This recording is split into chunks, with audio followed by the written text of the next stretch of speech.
ঘন ঘন সড়ক দুর্ঘটনা সংঘটিত হওয়ায় আতঙ্কের সৃষ্টি হয়েছে যাত্রীদের মধ্যে।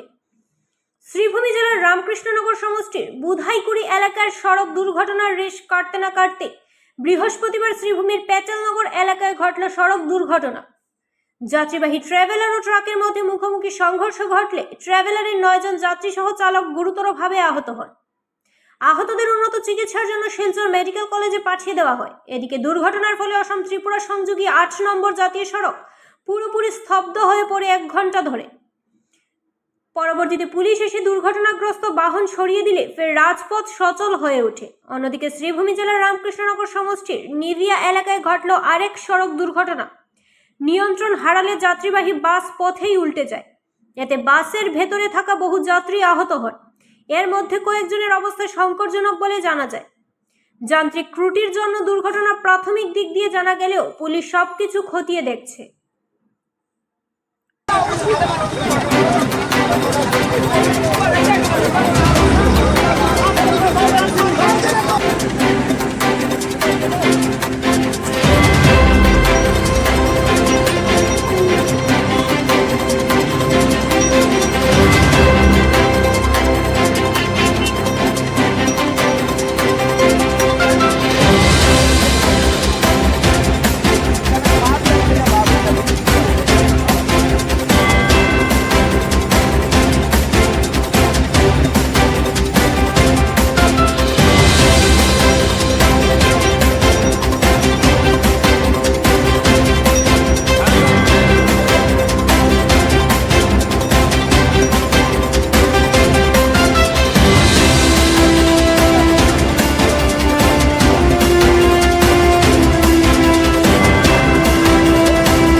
8 জন প্রার্থীর মনোনয়নপত্র প্রত্যাহার।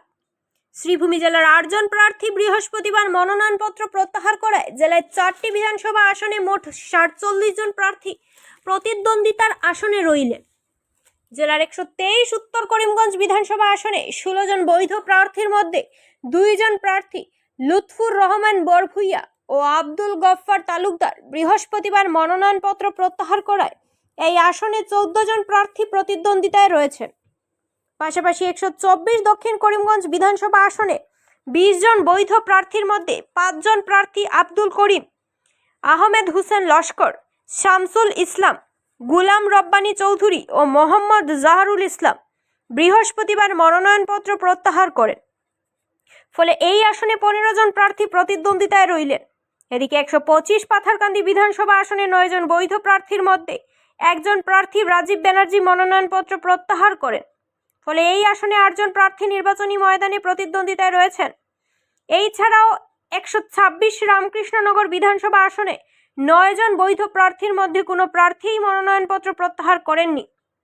উল্লেখ্য, শ্রীভূমি জেলায় 24 মার্চ মনোনয়নপত্র পরীক্ষার দিনে 55 জন প্রার্থীর মনোনয়নপত্র বৈধ বলে ঘোষিত হয়। প্রতিদ্বন্দ্বী প্রার্থীরা হচ্ছেন 123 উত্তর করিমগঞ্জ বিধানসভা আসনে বিনয় কৃষ্ণ রায় নির্দল, অরুণাংশ ভট্টাচার্য SUCI, জাকারিয়া আহমেদ ভারতীয় জাতীয় কংগ্রেস, সুব্রত ভট্টাচার্য ভারতীয় জনতা পার্টি, সমরাজ বণিক নির্দল, পরিমল রঞ্জন রায় অল ইন্ডিয়া তৃণমূল কংগ্রেস, মকবুল আলী নির্দল, Chowdhury Hibbur Rasul Usama Mabrur All India United Democratic Front, Abdul Muktadir নির্দল, আহাদ উদ্দিন আপনি জনতা পার্টি, ফখরুল ইসলাম নির্দল, শামাদুল হক চৌধুরী নির্দল, সৈয়দ সাহাবউদ্দিন নির্দল ও আবুল খাইল জাকারিয়া নির্দল প্রার্থী। পাশাপাশি 124 দক্ষিণ করিমগঞ্জ বিধানসভা আসনে আমিনুর রশিদ চৌধুরী ভারতীয় জাতীয় কংগ্রেস, বিপ্লব দাস নির্দল, আবু নসর মোহাম্মদ ইলিয়াস নির্দল, মোহাম্মদ আলতাফ হুসেন নির্দল, মোহাম্মদ রিজওয়ান আহমেদ নির্দল, Aziz Ahmed Khan All India Trinamool Congress, Shihabuddin AIUDF, Rupashree Goswami Socialist Unity Centre of India Communist, Rohan Dutta নির্দল, ইকবাল হুসেন অসম গণপরিষদ, আব্দুর রহিম চৌধুরী নির্দল, আসাদ উদ্দিন আহমেদ নির্দল, বাহারুল ইসলাম নির্দল, প্রণব কুমার নাথ নির্দল ও ফয়াজ আহমেদ নির্দল প্রার্থী। এদিকে 125 পাথারকান্দি বিধানসভা আসনে Sainul Haque Aam Aadmi Party, Bijit Kumar Sinha Socialist Unity Centre of India Communist, Krishnendu Pal Bharatiya Janata Party, Mohammad Fazal Ahmed নির্দল, কার্তিক সেনা সিনহা ভারতীয় জাতীয় কংগ্রেস, নুরুল হাসান তালুকদার নির্দল, Biju Pal All India Forward Bloc, Tutiur Rahman নির্দল ও চন্দন গোয়ালা নির্দল প্রার্থী। এছাড়া 126 রামকৃষ্ণনগর বিধানসভা আসনে Sanchita Shukla Socialist Unity Centre of India Communist, Suruchi Roy Bharatiya Jatiya Congress, Anup Kumar Das Talukdar All India United Democratic Front, Uttam Das নির্দল, বিজয় মালাকার ভারতীয় জনতা পার্টি, শশাঙ্ক শেখর দাস নির্দল, যুগেশ দাস নির্দল, বিকাশ লাল ধোবি নির্দল ও সৌরভ রায় নির্দল প্রার্থী রয়েছেন।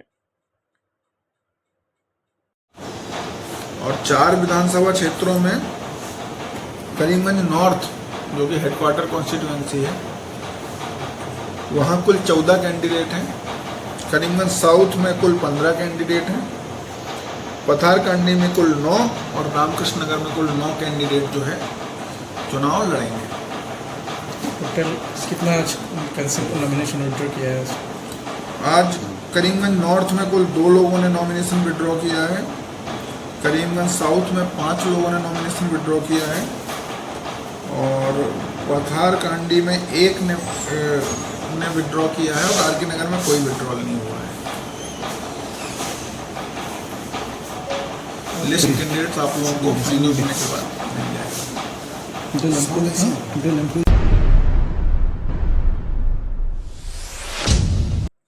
শিলচরে নাইজেরিয়ান নাগরিক গ্রেফতার, অবৈধভাবে আশ্রয় দেওয়ার অভিযোগে আরও 3 জন আটক। শিলচরে নাইজেরিয়ান নাগরিক গ্রেফতার হওয়ার ঘটনায় তদন্ত জোরদার করেছে পুলিশ। এই প্রসঙ্গে আজ এক সাংবাদিক সম্মেলনে কাছাড় জেলার অতিরিক্ত ক্রাইম ব্রাঞ্চের পুলিশ সুপার রজত কুমার পাল গুরুত্বপূর্ণ তথ্য তুলে ধরেন। তিনি জানান, গতকাল সকালে শিলচরের শিলংপট্টি এলাকা থেকে এমেকা আসেডোকে গ্রেফতার করা হয়। প্রাথমিক তদন্তে ধৃত ব্যক্তির কাছ থেকে কোনো বৈধ নথিপত্র পাওয়া যায়নি, ফলে তার ভারতীয় অবস্থান নিয়ে প্রশ্ন উঠেছে। রজত কুমার পাল আরও জানান, ধৃতকে জিজ্ঞাসাবাদ করে পুলিশ জানতে পারে যে শহরের কয়েকজন ব্যক্তি তাকে আশ্রয় দিয়েছিল। সেই সূত্র ধরে পুলিশ অভিযান চালিয়ে আরও 3 জনকেও গ্রেফতার করে, যাদের বিরুদ্ধে অবৈধভাবে বিদেশি নাগরিককে আশ্রয় দেওয়ার অভিযোগ রয়েছে। ধৃতদের মধ্যে মিজোরামের এক মহিলাও রয়েছেন। তিনি বলেন, এমেকা আসেডোর ভারতে আসার উদ্দেশ্য, তার গতিবিধি এবং এর সঙ্গে কোনো বৃহত্তর চক্র জড়িয়ে রয়েছে কিনা তা খতিয়ে দেখা হচ্ছে। পাশাপাশি অভিযুক্তদের বিরুদ্ধেও প্রয়োজনীয় আইনি ব্যবস্থা গ্রহণ করা হবে। পুলিশের পক্ষ থেকে জানানো হয়েছে, এই ঘটনায় গভীর তদন্ত চলছে এবং আগামী দিনে আরও তথ্য সামনে আসতে পারে।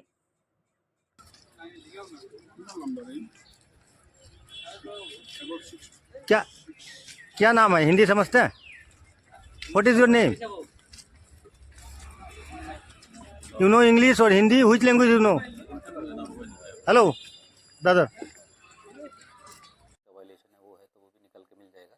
लेकिन इसके आप लोग के माध्यम से मैं कचार वासियों को एक और संदेश देना चाहता हूँ कि अगर आपके वहाँ कोई भी इंसान भाड़ा में, रेंट में या होम स्टे में रहने आता है तो कृपया करके उसका जो भी आईडी कार्ड है, वैलिड आईडी कार्ड है, वो एक बार अपने नियरेस्ट थाना से एक बार वेरिफिकेशन ज़रूर करें। अभी कहाँ रह रहा है? अभी तो पकड़ लिया गया है। मकसद हम पता लगा रहे हैं, मिलने से आपको बता दें।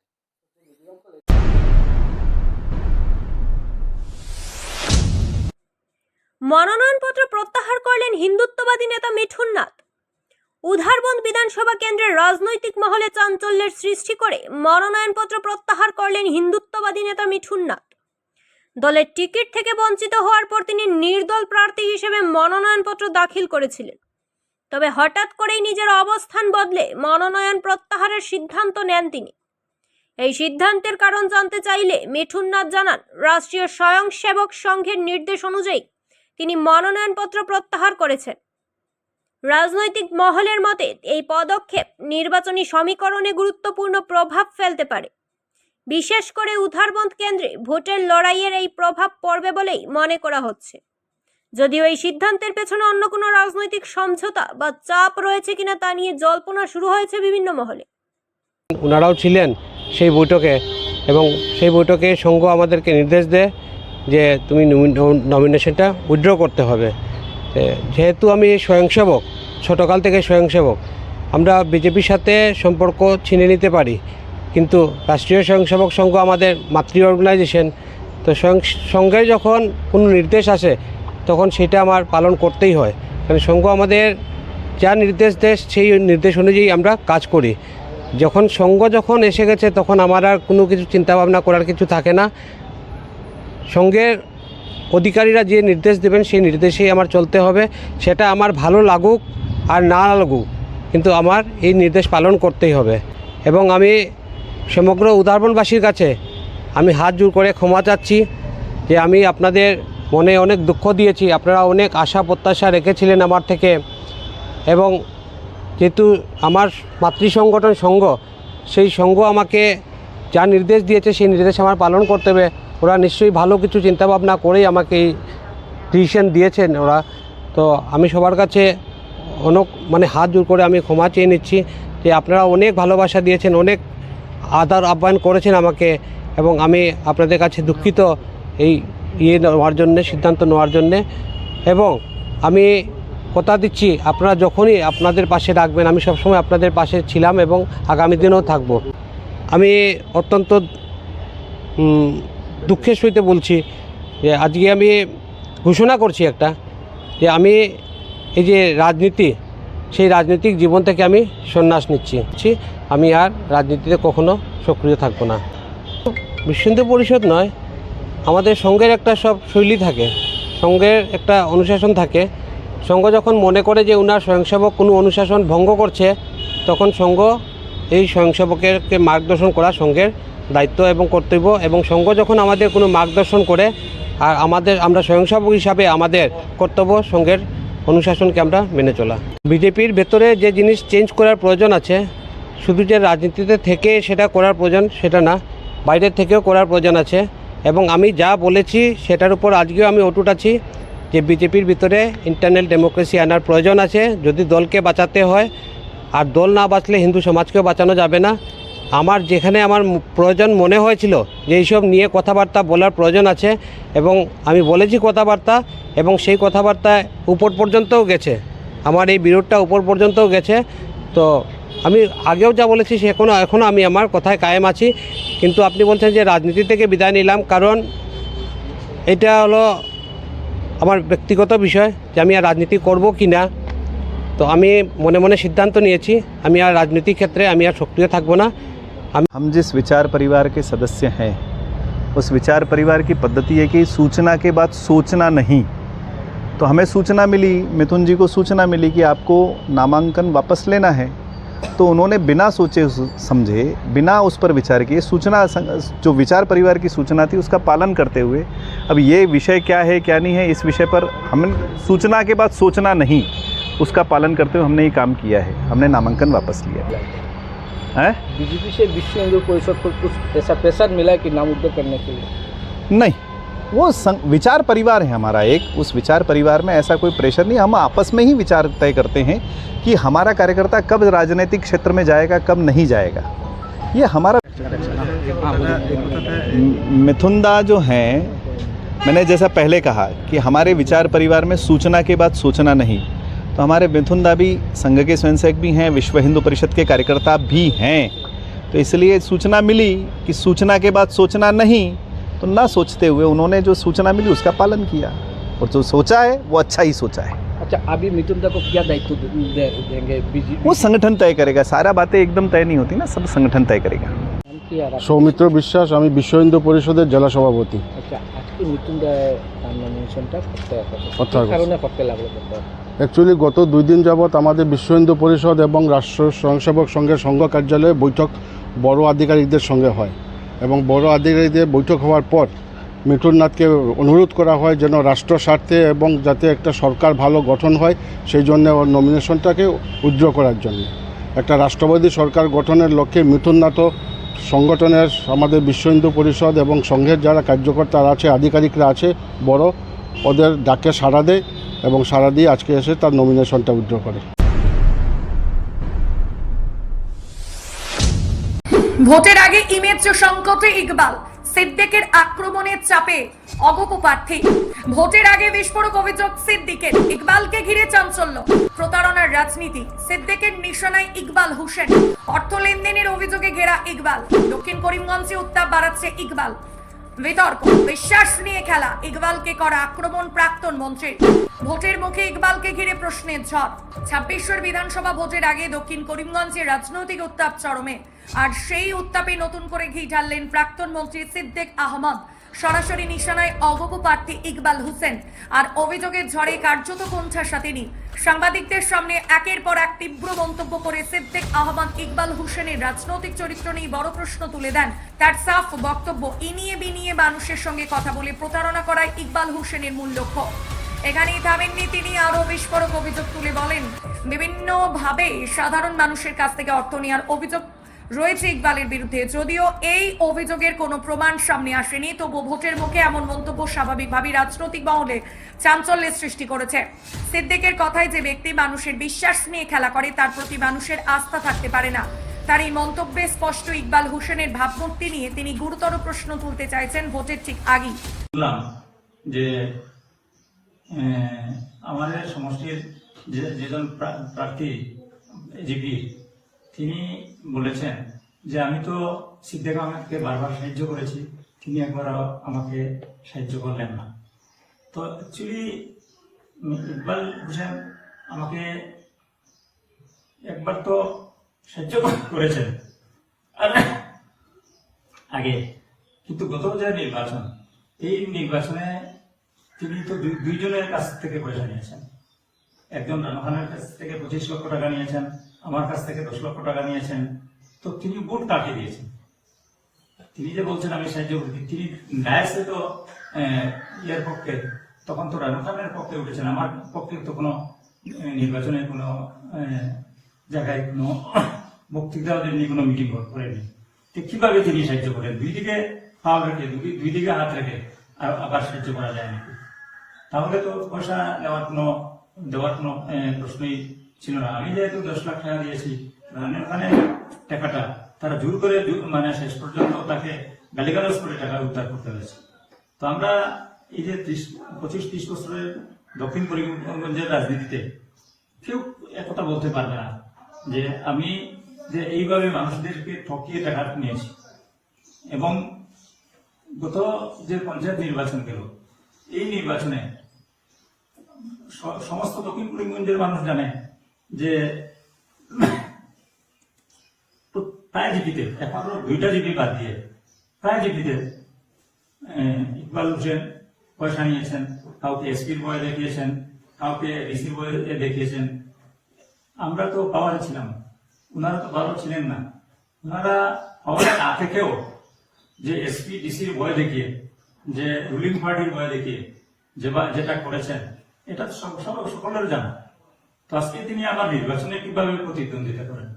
আমার মনে হয় কোন কলঙ্কিত ব্যক্তি নির্বাচনে এইভাবে পঞ্চায়েতের মেম্বারদের কাছ থেকে পয়সা নিয়ে, প্রেসিডেন্ট বানানোর নামে পয়সা নিয়ে আবার নির্বাচনে প্রতিদ্বন্দ্বিতা করেন আর বড় বড় কথা বলেন, এটা কোনো সময় তো হওয়া ঠিক নয়।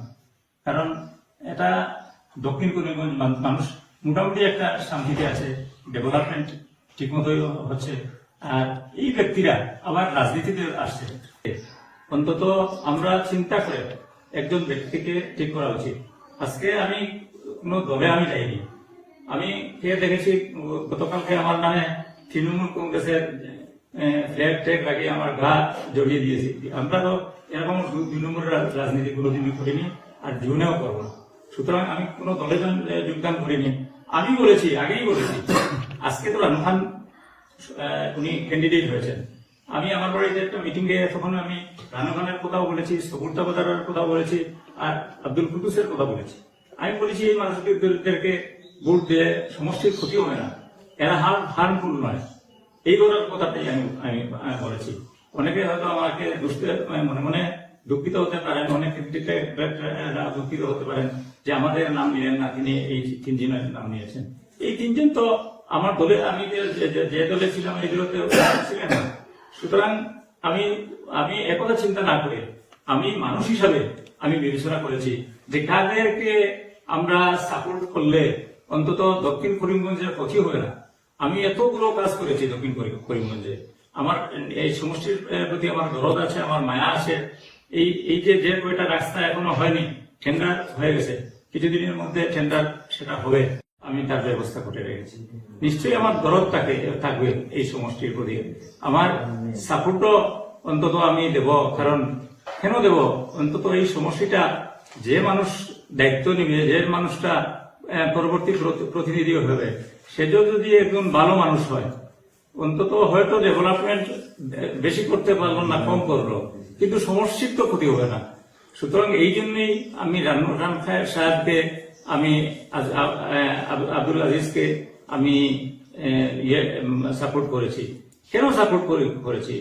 একবার তার কাছে, আব্দুল আজিজের কাছে তো আমি একবার হেরেছিলাম, এবং 5 বছর তিনি এমএলএ ছিলেন। 5 বছরে আমি দেখেছি, আমি অন্তত উনি তেমন সমষ্টির ক্ষতি হয়নি। হয়তো ডেভেলপমেন্ট বেশি কম থাকতে পারে, কিন্তু সমষ্টির ক্ষতি হয়নি। সেই হিসাবে আমি চিন্তা করে এই যে 2 জন প্রার্থী আছেন, একজন ইকবাল হোসেন, উনাকে তো অ্যাকচুয়ালি সাপোর্ট করা যায় না। এই জন্যই উনার কোনো ডিগনিটি নেই, মানুষের কাছ থেকে 2 নম্বর বার্গেনিং ছাড়া, টাকা লওয়া ছাড়া দ্বিতীয় কিছু উনার কাছে নেই। সামনে নির্বাচন, আর অপেক্ষা করার তো সময় নেই। কারণ তিনি তো নমিনেশনের টাকা সময় বহু পঞ্চায়েতের প্রতিনিধি যারা জেলা পরিষদের মেম্বার হবে তাদের কাছ থেকে টাকা নিয়েছেন, এপি মেম্বারদের কাছ থেকে টাকা নিয়েছেন, এটা কি মিথ্যা? সুতরাং এই যে ধরনের ব্যক্তি যারা পাওয়ারে থাকার আগেও এই ধরনের কাজ করতে পারে, এরা আবার পাওয়ারে গিয়ে কি করবে? এরা তো পাওয়ারে গিয়েই তো 2 নম্বরই আরম্ভ করবে। সুতরাং আমি চাই যে মানুষটা 5 বছর ছিল এই দক্ষিণ করিমগঞ্জের বিধায়ক এবং সে এই সমষ্টির এমন ক্ষতি করতে পারেনি, করেনি, এজন্য এই ধরনের একজন ব্যক্তিকে যাদেরকে আমরা চিনেছি, দেখেছি, উনি কাজ করেছেন, এই হিসাবে আমি রানু খানকে সাপোর্ট করেছি। আপনি একজন পূর্ণ মানে দক্ষিণ করিমগঞ্জের রেজাল্ট কি হতে পারে? আমি তো বলবো যে রানু খান অনেক ডিফারেন্সে জিতবে এবং ওনার সেকেন্ড পজিশন থাকবে কংগ্রেসের প্রার্থী। দক্ষিণ করিমগঞ্জে ত্রিমুখী লড়াইয়ের আবহাওয়ায় ইকবাল হোসেনকে ঘিরে এই বিতর্ক আগামী দিনে আরো তীব্র হতে পারে বলেই মনে করা হচ্ছে। ভোট যত এগোচ্ছে ততই বাড়ছে কাদা ছোড়াছুড়ি, আর সেই লড়াইয়ের কেন্দ্রে এখন একটাই নাম, ইকবাল হোসেন।